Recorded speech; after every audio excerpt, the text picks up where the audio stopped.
Women and children! This way! Women and children! Head for that ship on the horizon. Transfer your passengers and tell their captain to come at once. We require urgent. Surely they can see our rockets, sir. If they can, they are not responding. As quickly as you can. Aye, aye, sir. Quickly now! Women and children!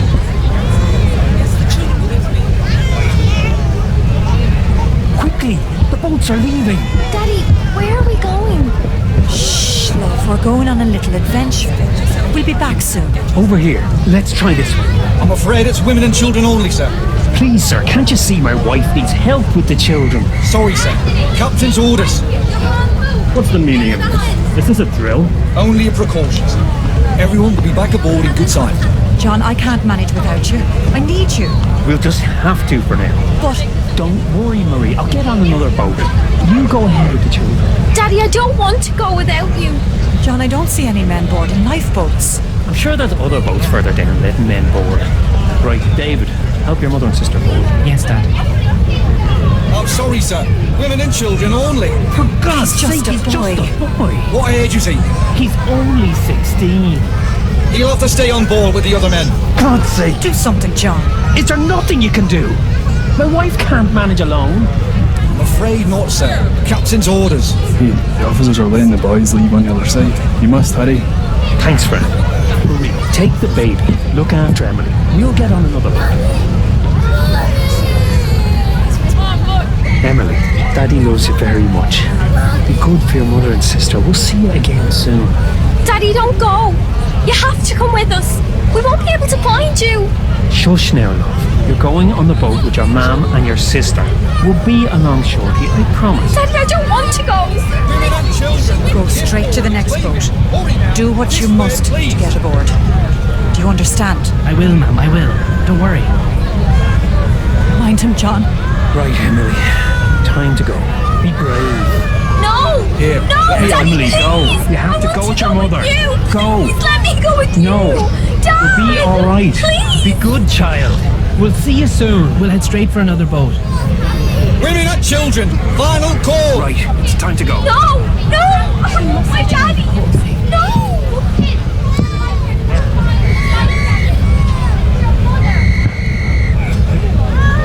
Ready to ropes. Bye. Bye, Emily. Bye, Marie. All the way. Daddy. There, sweetheart. They'll be fine. Thank you. My daughter was the same growing up. Father's favorite. Do you believe there's any real danger? Oh no, dear. I saw men locking the watertight doors as I left my cabin. I'm sure we will be back on board soon.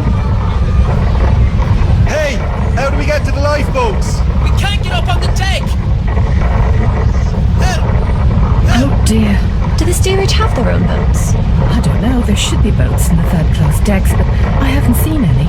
Surely there must be extra boats kept elsewhere. Otherwise, how can all the passengers leave the ship?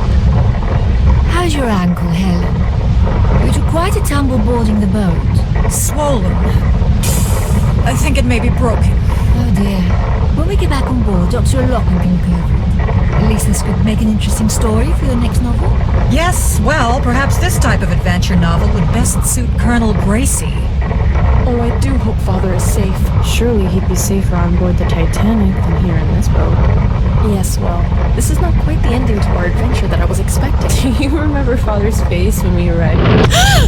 Steady forward and lower away astern. Steady forward. Lower together, men. Hold off! I can't manage this boat with only one seaman. Are there any sailors aboard? Present yourselves. This boat needs another hand. I am a yachtsman, sir. I can row. If you're seaman enough to get on that boat, you can go. Swing over that loose rope. Ready? Oh my goodness.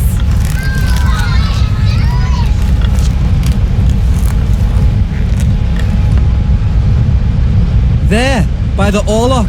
Thank you. Ready! Lower away! Lower together.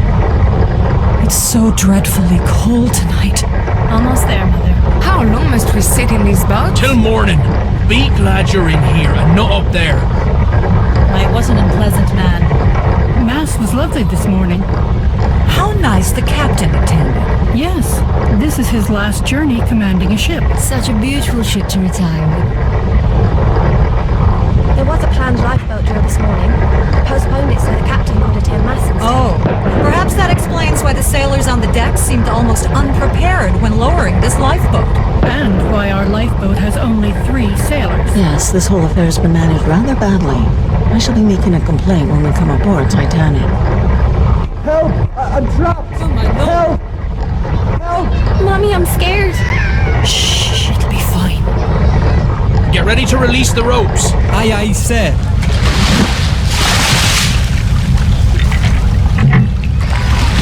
There's water coming in. Get that plug in. The boat will founder. I have it. You there, stand on that plug. Make sure it doesn't come out. Well, I never. Man the oars. We need to leave this ship. Her suction will pull us under.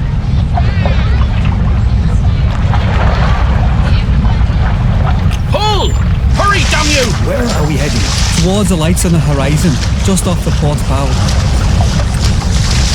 Pull! Put your backs into it! We can help row. No, the men will row.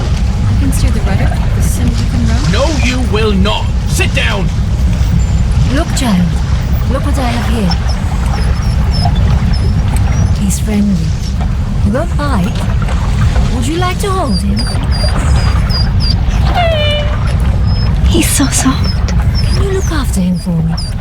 While we're on this boat. Yes, Mum. I should have stayed on deck with Quig.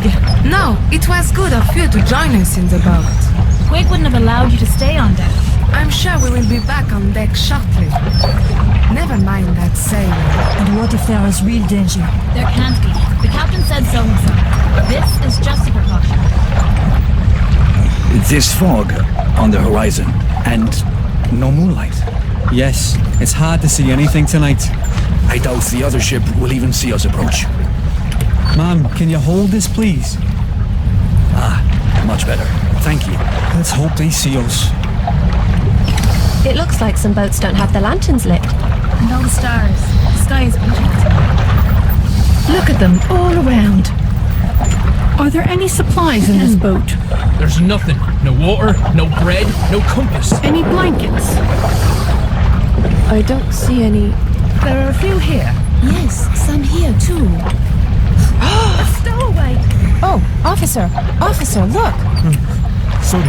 So sorry. I can't swim. Coward! Get over there and start rowing. I can't. I broke my arm. That's why I can't swim. Please, sir. Please stay. I'm begging you. I don't stand a chance up there. Sit down then. You're lucky I haven't thrown you overboard. Here you are. Thank you. Here you are, madame. Thank you, Beth. Thank you. It must be below freezing. Thanks. Best we keep that baby warm. Thank you. Are you warm enough, Emily? Yes, Mum. Such a precious child. They are always so beautiful at that age. Do you have children yourself? Yes, my daughter is at our home. I wonder if the others made it to the boat. I hope they did. The boats must be all in the water by now. Do you have family on board? No. Our colleagues in the a la carte restaurant. We were allowed to go up to the boats, but the men are being held in the second-class dining hall. Oh, that's dreadful. Why aren't they allowed up to the boats? They have to wait until all the passengers have left the ship. But I did see Mr. Morget on deck, and the head chef, so they might have been let up early. Oh, I hope so. The ship is listing quite badly now. The lights don't seem to be getting closer. Perhaps they're just reflections on the water. No, they're definitely lights from another ship. We were signaling them earlier. They look like stars to me. Keep rowing towards the lights. Captain's orders. You should assist us rowing. Allow one of the women to steer the boat. It's a perfectly calm night. You row, sir. I will remain in command of this boat. The women should be allowed to row. No! Rowing will keep us warm and we'll reach that ship in half the time. I agree. The movement will warm us. I am in charge of this boat. The women are not to row. Oh my. Look at the angle of our ship. But it's unsinkable, surely? She'll sink. But the watertight doors should keep her afloat. We only glanced the iceberg.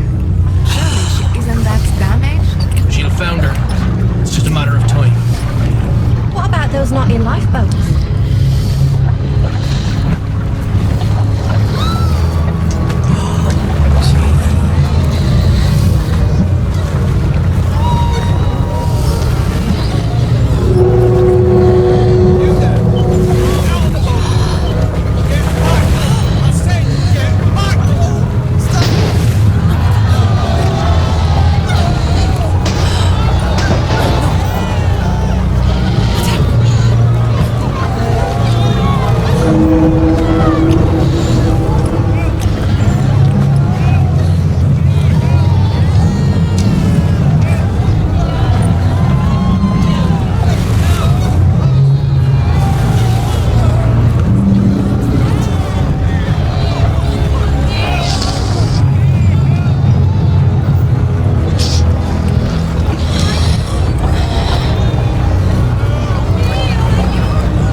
Welcome to the Titanic VR guided tour. We are currently 3.8 kilometres below the surface of the North Atlantic and 100 metres east of the bow. This submersible is on autopilot However, you can adjust your spotlight using the far left lever. Please keep your arms and legs inside the vehicle at all times. I'll provide you with information about locations as we pass them, so please sit back, relax and enjoy the ride. The RMS Titanic was the second White Star Line Olympic-class ocean liner, the first being RMS Olympic and the third being HMHS Britannic. She was 269 metres long, 28 metres wide and 72 metres tall from the bottom of her keel to the top of her masts. At 46,328 tonnes, she was the largest ship built at the time, being only slightly bigger than Olympic. She would be servicing the transatlantic route, a journey from Southampton, England to New York, USA. She stops at Cherbourg, France and Queenstown, Ireland. After departing Queenstown on the afternoon of Thursday, the 11th of April, RMS Titanic began her 5,360-kilometre journey to New York City. She was due to arrive in the early hours of Wednesday, the 17th of April, but with calm ocean conditions and good weather, it was possible she could arrive early on Tuesday evening instead.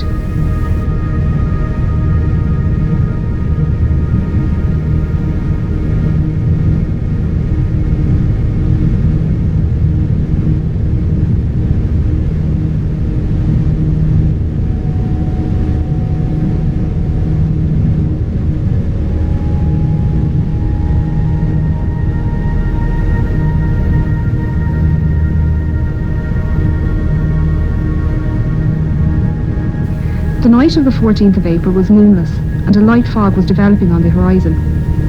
Titanic's captain, Edward Smith, had received a number of ice warnings during the day, and had changed their course so they were further south to avoid the affected areas. The captain retired to bed, and First Officer William Murdoch took charge of the bridge as officer of the watch. Titanic steamed ahead until 11:40 p.m, when the lookouts Frederick Fleet and Reginald Lee spotted an iceberg directly ahead. Fleet rang the warning bell 3 times to indicate an obstacle ahead and phoned the bridge. Murdoch gave the order, hard a starboard, and the ship turned to port, but it was too late. Titanic struck the iceberg on her starboard side. The impact buckled hull plates and sheared rivets, revealing her first 6 compartments to the ocean. As the iceberg slid down the side of the ship, Murdoch ordered a hard a port, swinging the Titanic's stern out of the path of the iceberg. He also closed the watertight doors, isolating the flooding to those damaged compartments. The forward 3 hatches, along with the peak tank and boiler rooms 5 and 6, were breached. After the collision, RMS Titanic stopped and almost immediately took a starboard list. The captain organised a group to inspect the damage and ordered the carpenter, John Maxwell, to sound the ship. Chief designer Thomas Andrews knew the volume of each breached compartment and calculated that the initial flooding rate was around 15,000 tonnes within the first 40 minutes. With this information, he estimated Titanic would sink within 90 minutes. He then informed the captain, who then ordered the officers to begin preparing the lifeboats. All free seamen were sent up to the boat deck to begin pulling the covers off the lifeboats and to collect lanterns, blankets, food and water for the passengers. Passengers were woken by their stewards and told to put on their life belts and head up to the boat deck.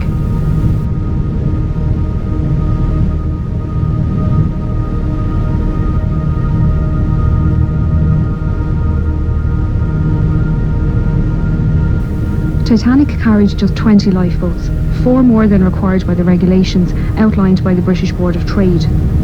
There were 14 regular wooden lifeboats, 2 smaller cutters and 4 Engelhart collapsible boats.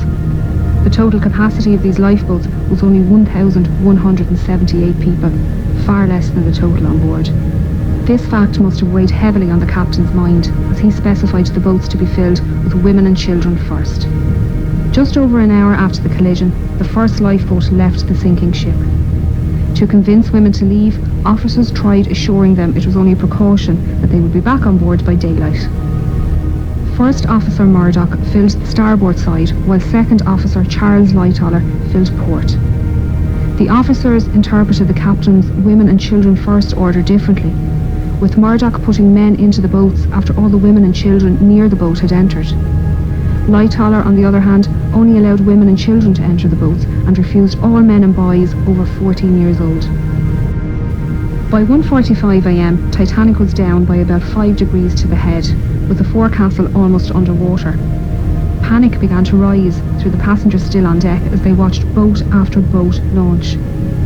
A few male passengers were physically removed from stern portside lifeboats 14 and 16, and 5th Officer Harold Lowe warned other men not to approach by firing his pistol into the water below. The situation at the starboard bow was similar, with a group of men storming collapsible sea. Murdoch fired his pistol twice to warn them to move back from the lifeboat, and they were dragged out by other male passengers. A large group of third-class women and children took their place, along with a few seamen and the owner of White Star Line, Joseph Bruce Ismay. In the radio room, Titanic's Marconi operators were desperately communicating with nearby stations and ships. Throughout the night, senior operator Jack Phillips worked the 5-kilowatt Marconi wireless radio set to send out distress signals using both the old CQD and new SOS call codes. He alerted nearby ships to their position and status, and received updates of ship locations and estimated arrival times. Junior operator Harold Bride took these updates to Captain Smith and passed the captain's responses back to Phillips for transmission. RMS Carpathia radio operator Harold Cotton was off duty and about to go to bed when he decided to listen in to the nightly news from Cape Cod. Operators there mentioned they had ice warnings for Titanic, and Cotton decided to pass on the message. He was surprised when Phillips responded to his call with a CQD and gave Titanic's location. Cotton immediately took the message to Carpathia's captain, Arthur Rostron, who ordered all hands on deck and told Cotton to let Titanic know they were on their way.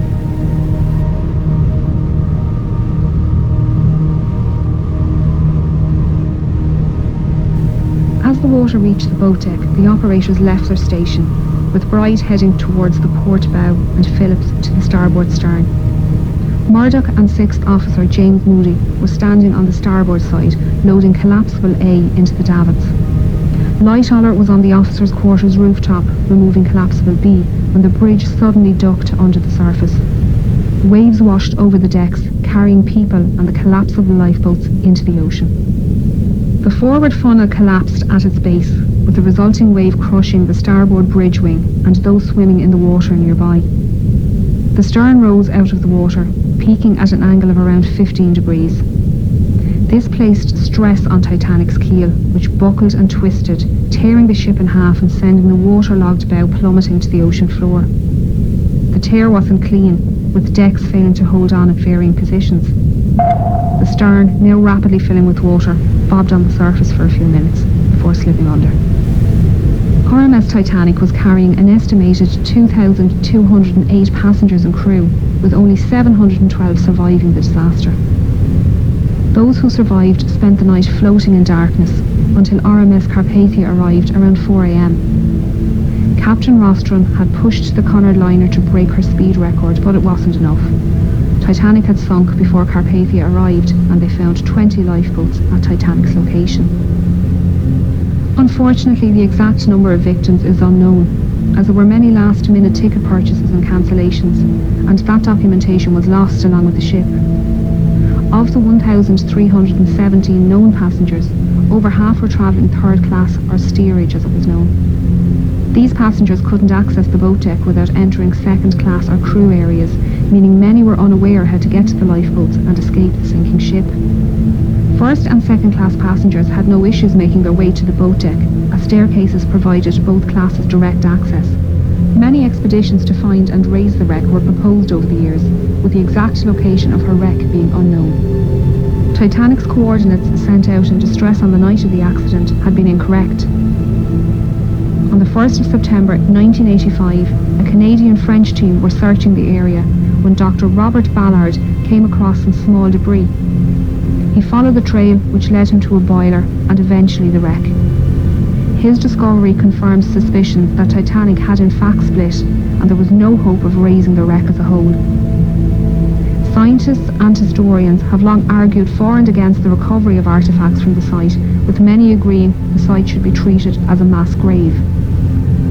Although it's predicted Titanic's wreck will disintegrate within the next 20 years, her story will intrigue generations to come.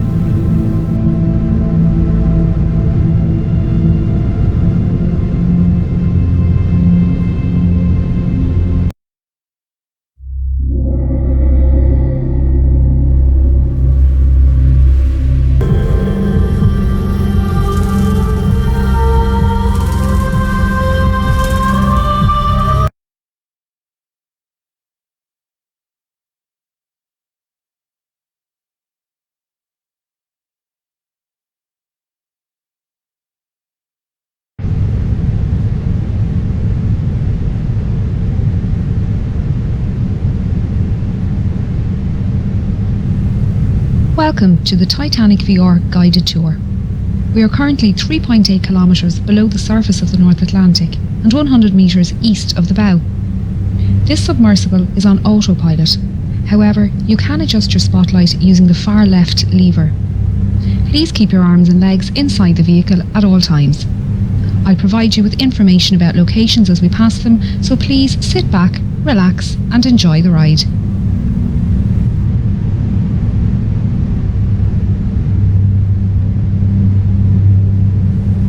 The RMS Titanic was the second White Star Line Olympic-class ocean liner, the first being RMS Olympic and the third being HMHS Britannic. She was 269 metres long, 28 metres wide and 72 metres tall from the bottom of her keel to the top of her masts. At 46,328 tonnes, she was the largest ship built at the time, being only slightly bigger than Olympic. Olympic and Titanic were the 400th and 401st hulls laid by shipbuilders Harland and Wolff in their Belfast shipyard in Northern Ireland. The two ships were built side by side, with work on the Olympic begun first. Everything on RMS Titanic was massive. This centre anchor was at the time the largest anchor forged by hand and weighed in at over 15 tonnes. The centre anchor and the two bower anchors were made by Noah Hingley and Sons in their workshop in Dudley, England. The anchors were transported to Belfast by horse, train and ship before being installed. It took 3 years to construct Titanic, but by the 2nd of April 1912, Titanic was completed and taken out to the Irish Sea for her trials. She was certified as seaworthy by the British Board of Trade and ready for her maiden voyage. She would be servicing the transatlantic route, a journey from Southampton, England to New York, USA, with stops at Cherbourg, France and Queenstown, Ireland. RMS Titanic carried mail and cargo as well as passengers. She had 6 cargo hatches with numbers 1, 2 and 3 forward and 4, 5 and 6 aft. On her left is the number 1 hatch, the access point for the forwardmost cargo hold. The hatch cover can be found lying about 100 metres in front of the bow.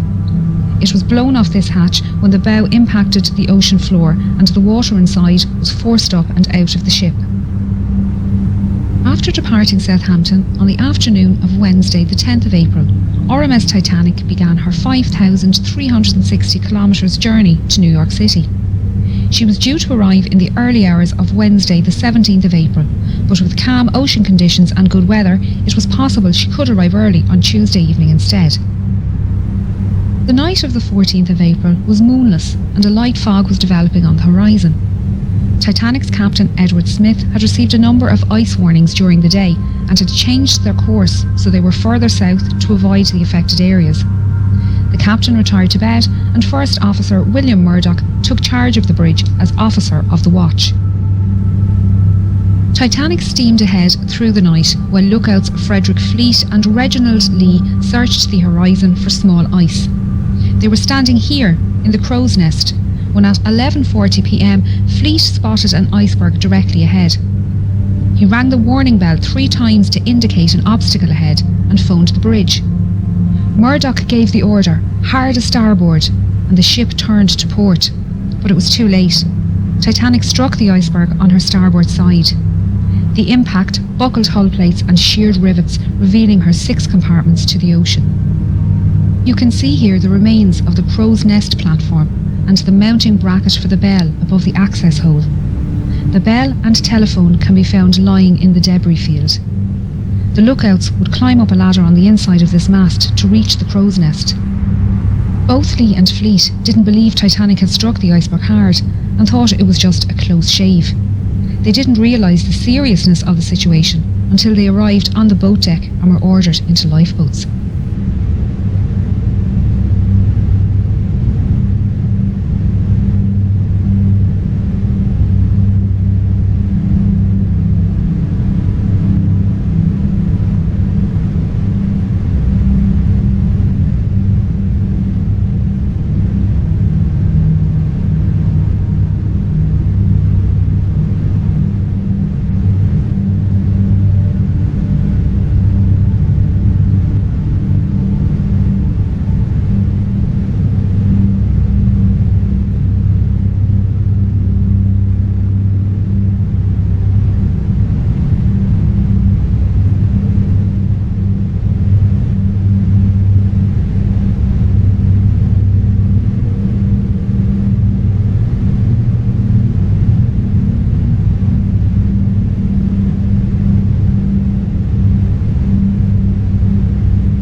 We are now heading down the number 2 hatch to reach the main cargo hold and mail room. We're passing by decks D, E, F and G, which house the third class open space and cabins for third class single men and crew.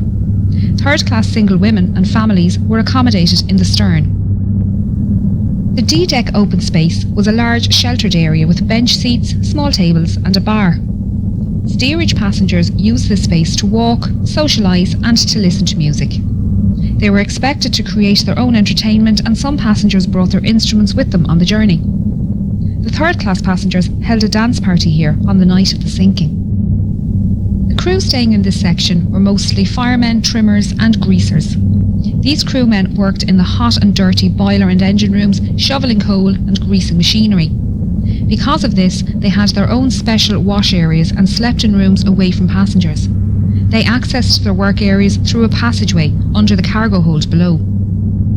Titanic contained 15 bulkheads, thick walls that separate her lower decks into 16 watertight compartments. It was a new design technique that meant Titanic could stay afloat with up to 4 of her compartments damaged and led to her being considered unsinkable. Unfortunately, the collision with the iceberg opened 6 compartments. Within the first 15 minutes, this cargo hold was underwater and the third class accommodation on G deck above was starting to fill with water. This hold was used to store cargo for passengers and businesses being transported across the Atlantic. Among the crates of fabrics, furniture and food products, there were also a few unusual items, including orchids, dragon's blood, barrels of mercury and a brand new Renault automobile. Some of the more expensive items being carried included Egyptian artefacts heading for the Denver Museum, the Rubaiyat of Omar Khayyam and the Le Circassiano Ben painting by Blondel. These items were most likely held in the first class baggage area next door, but were lost along with the mailroom when that section filled with water 20 minutes after the collision. We are now going to head through to the mailroom on the other side of this bulkhead. RMS Titanic was registered as a Royal Mail steamer and contracted to transport mail across the Atlantic. RMS liners were favourable with passengers as they were considered more reliable to arrive at their destination on time. Titanic had a mailroom and post office on board, with 5 dedicated post office workers. This team consisted of 2 British and 3 American clerks, and together they sorted up to 60,000 letters per day. John Jago Smith and James Williamson were from the British Royal Mail, and William Gwynn, John March and Oscar Woody were from the US Postal Service. They worked in both this room and the sorting room upstairs, and their sleeping quarters can be found above on F deck. There were roughly 200 bags of registered mail and 3,500 standard mail bags on board, meaning a total of roughly 7 million pieces of mail and 700 parcels were lost in the sinking. The iceberg damage ran directly across the starboard side of this room, leading to this space flooding early in the night. The 5 clerks worked tirelessly to try and save the mail and managed to carry 200 mail bags up these stairs to the sorting room. Only a few minutes later, the water had reached this level and they moved what they could to D deck. Their final movements aren't known, and sadly, all 5 mail clerks died in the sinking.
As the iceberg slid down the side of the ship, Murdoch ordered a hard aport, swinging Titanic's stern out of the path of the iceberg. He also closed the watertight doors, isolating the flooding to those damaged compartments. The forward 3 hatches, along with the peak tank and boiler rooms 5 and 6, were breached. The openings were long and thin, where the iron plating had separated and exposed a total area of little over 1 metre squared. After the collision, RMS Titanic stopped and almost immediately took a starboard list. The captain organised a group to go below and inspect the ship for damage. When they returned, Chief Designer Thomas Andrews was summoned to the bridge and given the damage report. Knowing the volume of each breached compartment and the initial rate of flooding, he calculated Titanic would sink within 60 to 90 minutes. The captain gave the order for the lifeboats to be prepared. Passengers who were woken by the impact were starting to make their way onto the decks. Many found large chunks of ice here on the forward well deck and shaved ice falling through open portholes on sea deck. Third-class men had an impromptu football match, and first-class passengers joked about keeping pieces of ice as souvenirs for the journey. While exciting, passengers didn't believe they were in any danger, and most returned to their cabins soon after. We're now moving up to the bridge and then over to the Marconi radio room. RMS Titanic was not only luxurious, but also the height of technology at the time. She had a Marconi radio set on board and could send messages to other ships and stations up to 3,200 kilometres away. The fore and aft masts suspended the Marconi twin T-type aerials, 4 cables that transmitted the radio signals across the ocean. The top of this mast rests on the collapsed navigation bridge, where the officer of the watch would stand and direct the ship. The smaller, sheltered room at the back was called the wheelhouse, and it was here the quartermaster stood at the helm and piloted the ship. You can see the outline of the wheelhouse walls on the floor. This telemotor is all that is left of the wheel, and along with the commemorative plaques, serves as a stark reminder of the events of that night. Titanic carried just 20 lifeboats, 4 more than required by the regulations outlined by the British Board of Trade. There were 14 regular wooden lifeboats, 2 smaller cutters and 4 Engelhart collapsible boats. The total capacity of these lifeboats was only 1,178 people, far less than the total on board. This fact must have weighed heavily on the captain's mind as he specified the boats to be filled with women and children first. Many passengers refused to board lifeboats, believing they would be safer on board Titanic. Just over an hour after the collision, the first lifeboat left the sinking ship. By 2 a.m, only her 4 collapsible lifeboats remained unlaunched. This is davit number 1, the only davit remaining in a standing position on the wreck. It was used by First Officer Murdoch to lower Lifeboat 1 and Collapsible C, and was in the process of lowering Collapsible A when the bridge suddenly ducked under the water at 2:15 a.m. The officers, crew and passengers alike were washed from the decks by the resulting wave, and the lifeboat floated away upright and empty.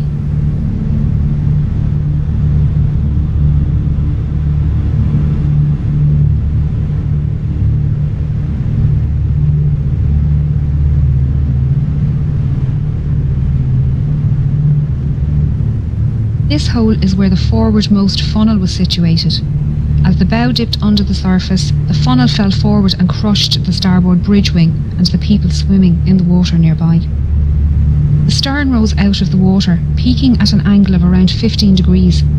This placed stress on Titanic's keel, which buckled and twisted, tearing the ship in half and sending the waterlogged bow plummeting to the ocean floor. The tear wasn't clean, with the decks failing to hold at varying positions. The stern, now rapidly filling with water, bobbed on the surface for a few minutes before slipping under.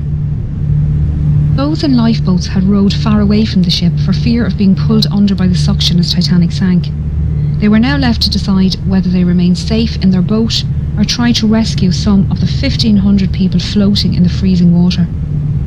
If they returned to the wreckage, they risked being capsized by panicked swimmers trying to climb into their lifeboat. It was a hard decision, and many decided the risk was too great. Only 3 boats pulled people from the ocean that night. Most people in the water succumbed to hypothermia within 15 to 20 minutes, their life belts keeping them afloat. A few managed to make their way to the unlaunched collapsibles A and B and pulled themselves aboard. Here they waited, in the dark, not knowing how long they would be floating on the open sea. The opening ahead of us is the Marconi room skylight.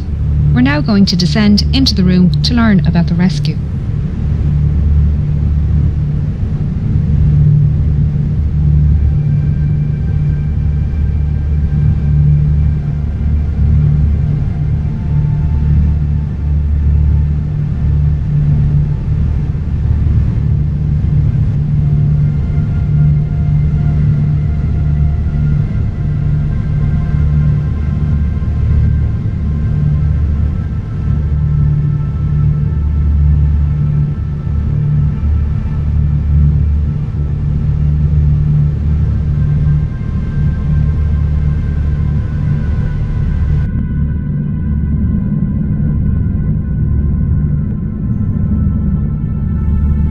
Throughout the night, senior operator Jack Phillips worked the 5 kilowatt Marconi wireless radio set to send out distress signals using both the old CQD and new SOS call codes.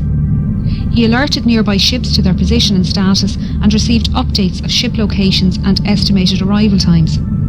Junior operator Harold Bride took these updates to Captain Smith and passed the captain's responses back to Phillips for transmission. RMS Carpathia radio operator Harold Cottam was off duty and about to go to bed when he decided to listen in to the nightly news from Cape Cod. Operators there mentioned they had ice warnings for Titanic, and Cottam decided to pass on the message. He was surprised when Phillips responded to his call with a CQD and gave Titanic's location. Cottam immediately took the message to Carpathia's captain Arthur Rostron, who ordered all hands on deck and told Cottam to let Titanic know they were on their way. These calls for assistance were only possible with the help of the Titanic's engineers working down in the ship's engine room. The dynamos powered the ship's lights, water pumps and Marconi equipment. As Titanic took on more water, her engines began to fail and the signal strength weakened. Bride adjusted the current and motor speed to find the strongest spark, while Phillips tested the equipment in the room next door. Bride's final settings can be seen on the wall here.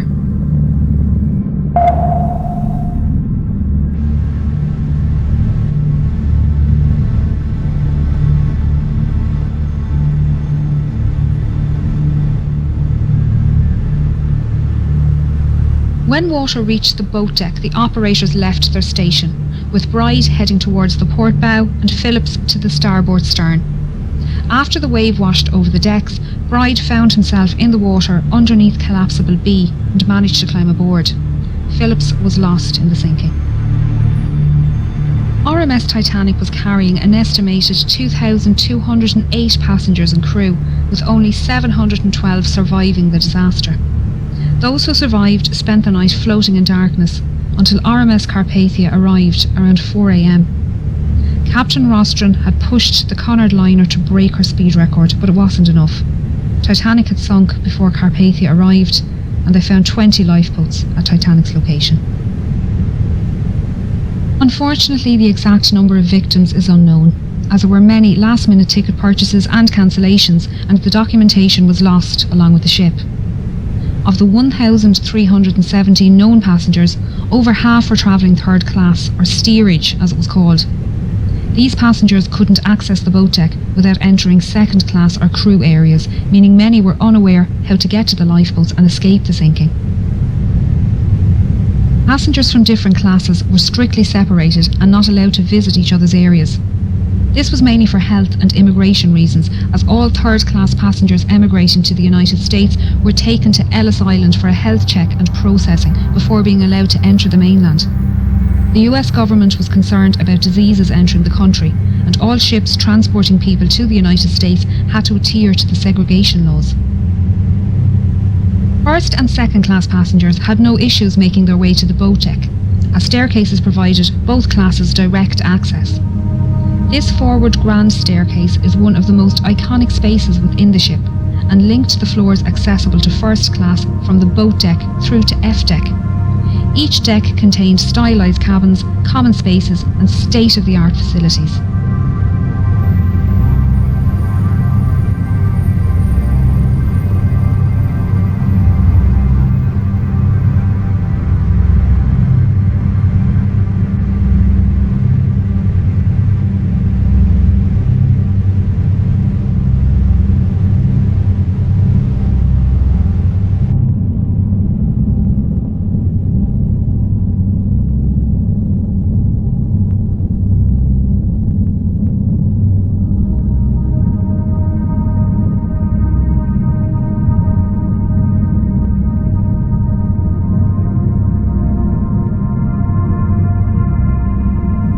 A deck comprised of the first class lounge, promenade, reading room and smoking room. The first class smoking room contained the only functional fireplace on the ship.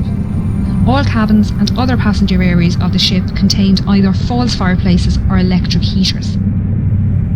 B deck included the 2 millionaire suites, the largest suites on the ship, both with private promenades. This deck also included the a la carte restaurant and Café Parisien, both managed by restaurateur Luigi Gatti. This restaurant and cafe were not included in the travelling fare like the dining saloon, and tables needed to be booked ahead of time.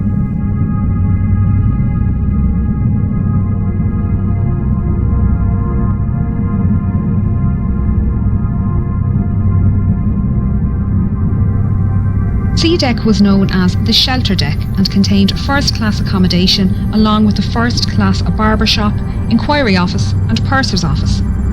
It was the highest deck to run the length of the ship uninterrupted. There were 135 first-class cabins and 2 sitting rooms on this deck, able to accommodate up to 315 passengers. Like all other decks on Titanic, there were no room number 13. B deck also contained the second-class library and third-class general and smoking rooms. These were situated in the stern section, currently located 600 metres south of the bow. There were 2 purser's offices on board, one for first class and one for second class. The offices were run by 6 pursers who handled passenger inquiries, cash and valuables in the safe, and issued tickets to the Turkish baths and swimming pool on F deck. First and second class passengers needed to register their arrival at their respective purser's office, and they were given maps of the ship. This office was also the first point of call if first class passengers wished to send telegraph messages using the new wireless technology on board. Chief Purser Hugh McElroy was well known among the first class passengers and crew, having served on White Star liners for 13 years. He often dined alongside passengers in the restaurant. During the cross-channel journey, McElroy kept a canary in his cabin, minding it during its delivery to a friend in Cherbourg. On the night of the accident, he was seen assisting with loading and lowering Lifeboat 9. He helped women enter the boat and spoke with owner Bruce Ismay.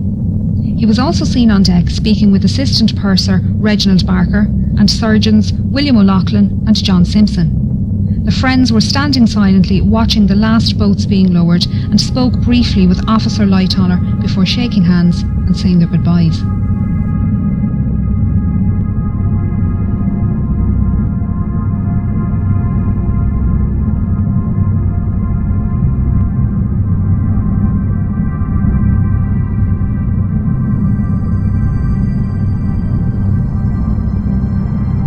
The sitting room, one of the most recognisable on board Titanic, was part of a parlour suite occupied by the Strausses. It was decorated in the Regency style with mahogany furniture and gilt panels. It was the only room on board in this style, and you can still see the golden clock sitting on the mantelpiece surrounded by debris. The bedroom next door also contained mahogany furniture, this time contrasting with the white gilt panelling and decorated in the Empire style. Isidore Strauss was one of the owners of Macy's department store, and he and his wife Ida were returning home to the United States after visiting Europe for the winter. Their adult son Jesse was travelling with his young family from New York towards Europe on board the liner SS America, and their ships crossed paths in the afternoon of the 14th of April. Isidore sent a short message to Jesse that afternoon, noting the fine weather they had experienced. Unfortunately, Jesse wouldn't learn of his parents' fate until some 4 days later.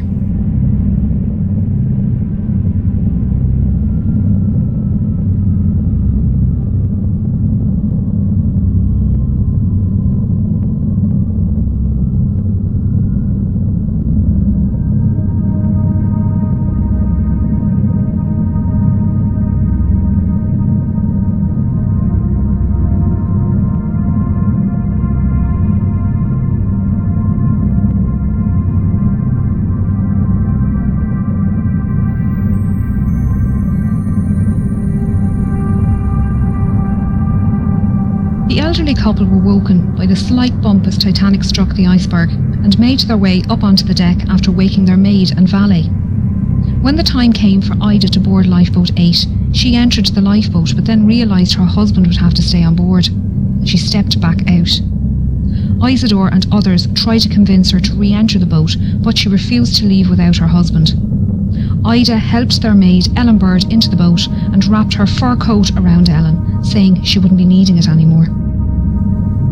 Isidore and Ida were last seen sitting in deck chairs on the A-deck promenade holding hands. Isidore's body was recovered from the ocean, but Ida's was never found. The Strauss's parlour suite was just one of many specially designed first-class rooms. The 77 large staterooms were decorated in a range of different period styles. Titanic was designed to be the height of opulence, and the first-class common areas were the most luxurious. She mostly followed Olympic's design, but White Star Line made many changes to Titanic's layout and fixtures due to feedback from Olympic's maiden voyage. Some design changes can be seen on D-Deck.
D-Deck was the saloon deck and contained the first-class reception and both the first and second-class saloons.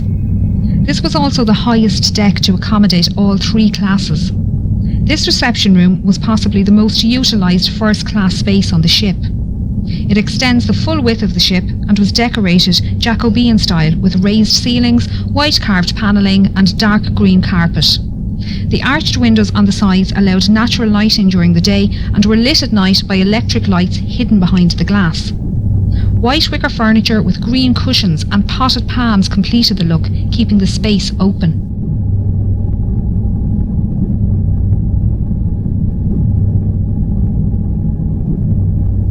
A Steinway grand piano sat in the corner and was played as part of a quintet during afternoon tea and in the evenings.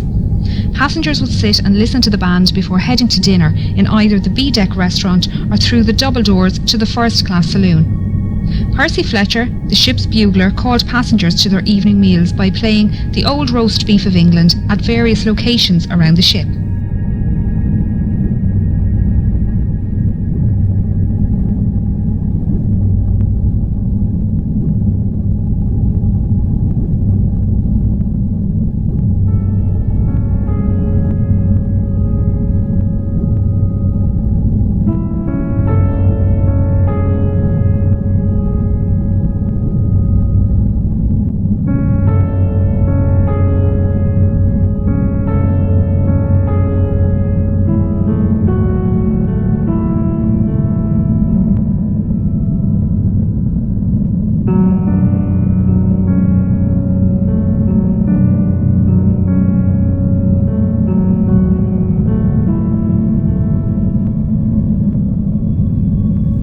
First-class passengers boarded and departed the ship via the gangway doors on either side of this room, or by the gangway doors directly above on B-Deck. These lobbies were larger on Olympic and extended out into the reception area. During Olympic's maiden voyage, White Star officials noticed crowding in the reception area each night after dinner and decided to extend the reception area on Titanic. They also redesigned the small reception area near the B-deck restaurant to split the crowd and added additional seating in both areas. These 3 elevators serviced only the first class passengers and ran from A deck to E deck. A 4th elevator was available off the second class staircase and was the first elevator to be available for second class on any White Star liner.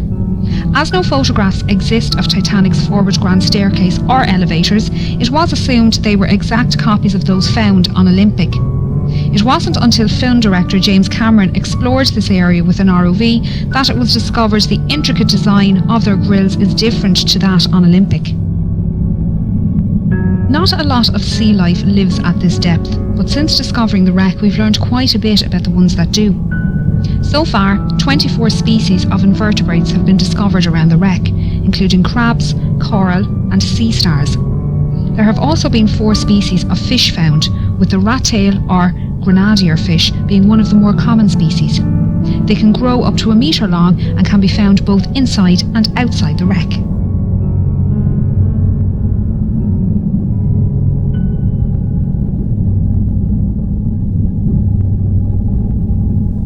E-deck was also known as the upper deck and provided accommodation for first, second and third class passengers as well as most of the crew. An access corridor used by both crew and steerage ran almost the length of the ship on the port side, just behind this door. Named Scotland Road by the crew after the busy street in Liverpool, the 2.6 metre wide corridor allowed passengers to make their way to and from the dining saloons on F deck and crew to reach their quarters. This side of the door was strictly first class only, and running down the starboard side were 45 staterooms. These rooms were alternative first or second class and were therefore not as luxurious as those on the decks above, but still comfortable. Many contained mahogany furniture with white enamelled brass beds.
This stateroom was occupied by Margaret Brown, a wealthy American activist and philanthropist.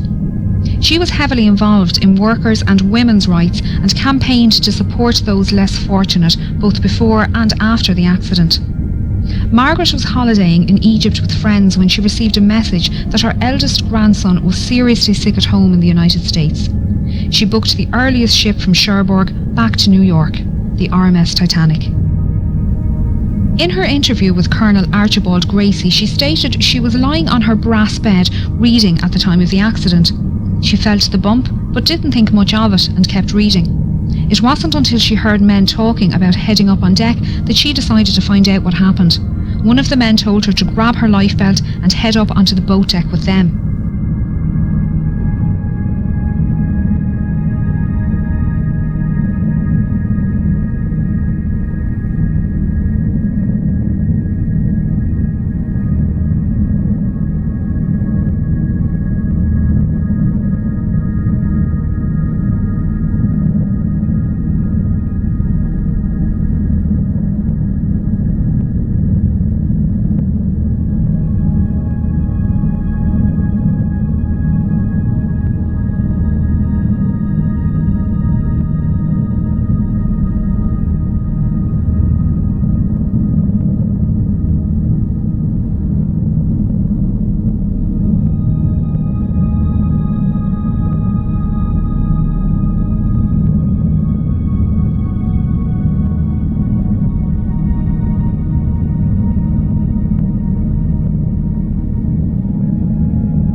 As they made their way up, she saw a group of men manually lowering the F-deck watertight doors from the access points in the floor here, directly outside of her cabin on E-deck.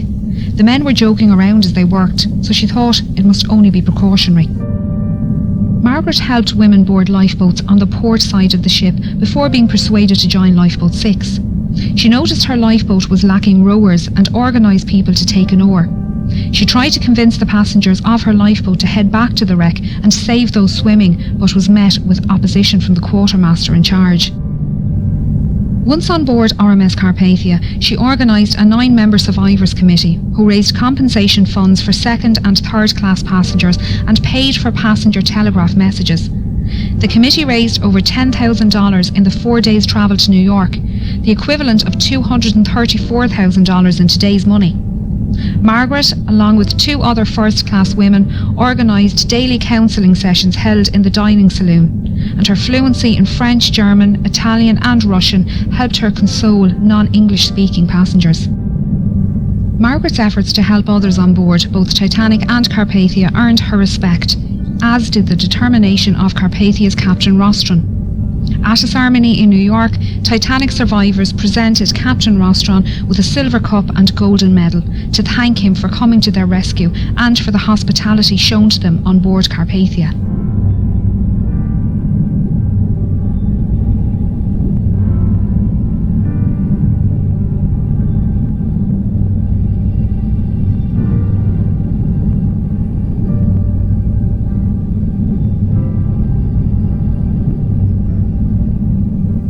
This watertight door is the one Margaret Brown watched being lowered from the floor above. On the other side of the door is the swimming bath and the linen storage rooms. Their state is unknown, although this area flooded around an hour after the accident and is expected to be in good condition due to the lack of water movement here. As we can see, the Turkish baths are well preserved. This was the cooling room, and first-class passengers would relax here after using the temperate, hot and steam rooms just off the side door. Passengers would change into towels using the change rooms in the starboard corner and store any valuables in the cabinet next to the vestibule. The passenger would then make their way down to the temperate room, where they would sit or lay in the heat for 10 to 15 minutes. Here they would start to sweat before moving into the adjoining hot room. After spending another 5 to 10 minutes in the hot room, the passenger would either take a cold shower or a dip in the swimming bath next door, before making their way into the shampooing room. Here the passenger would lay on a marble table while an attendant gave them a full body wash and massage. Once dry and wrapped in clean towels, the passenger would make their way back to the cooling room, where they would relax until their body returned to the normal temperature. The Turkish baths is one of the best preserved areas on the ship, with most of the tiles, ceiling lanterns and wooden panelling still in place. The deep location within the wreck leaves it protected from destructive currents, although there is still sea life down here. The rust icicles, or rusticles, hanging from the ceiling are created by iron-eating bacteria. They come in different shapes and are incredibly fragile, disintegrating when touched. Along with the bacteria, fungi, shells, sand, clay and coal can be found within the rusticles. Scientists have been collecting samples to determine the different strains of bacteria living on the ship, and their research has been used to preserve oil and gas pipelines and safely dispose of old ships and oil rigs.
As first-class passengers rose up this staircase and made their way out onto the boat deck, they would have passed the band playing in this alcove next to the entrance.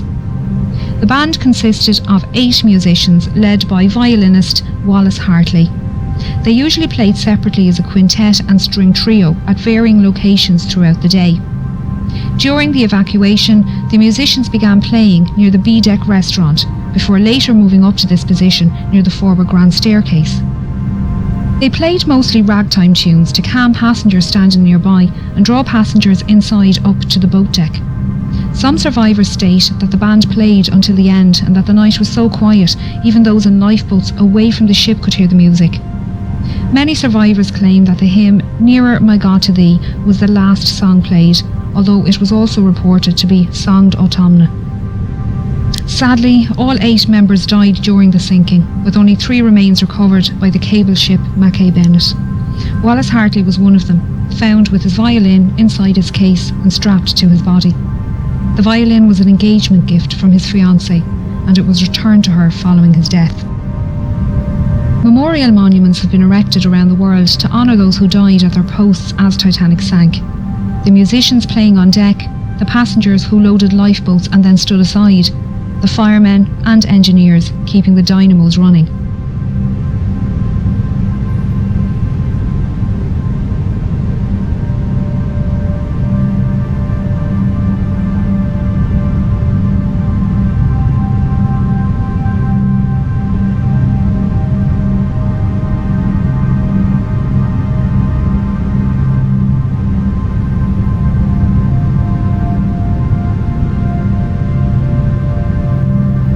The boilers standing here are part of Boiler Room 2 and were running until the end, powering the dynamos in the stern. A skeleton crew remained in the electrical engine room, redirecting power and keeping the lights on. This is the point where the keel failed and the massive ship began to tear itself apart. As so much of the ship between the bow and stern sections is scattered in the debris field, it's difficult to piece together the last moments of Titanic. Even those watching it happen couldn't agree, with the inquiries held in both the United States and England producing contradicting accounts. Many expositions to find and raise the wreck were proposed over the years, with the exact location of her wreck being unknown. Titanic's coordinates sent out in distress on the night of the accident had been incorrect. On 1st of September 1985, a Canadian-French team were searching the area when Dr. Robert Ballard came across some small debris. He followed the trail which led him to a boiler and eventually the wreck. His discovery confirmed suspicions that Titanic had in fact split, and there was no hope of raising the wreck as a whole. Scientists and historians have long argued for and against the recovery of artefacts from the site, while agreeing the site should be treated as a mass grave. Although it's predicted Titanic's wreck will disintegrate within the next 20 years, her story will intrigue generations to come.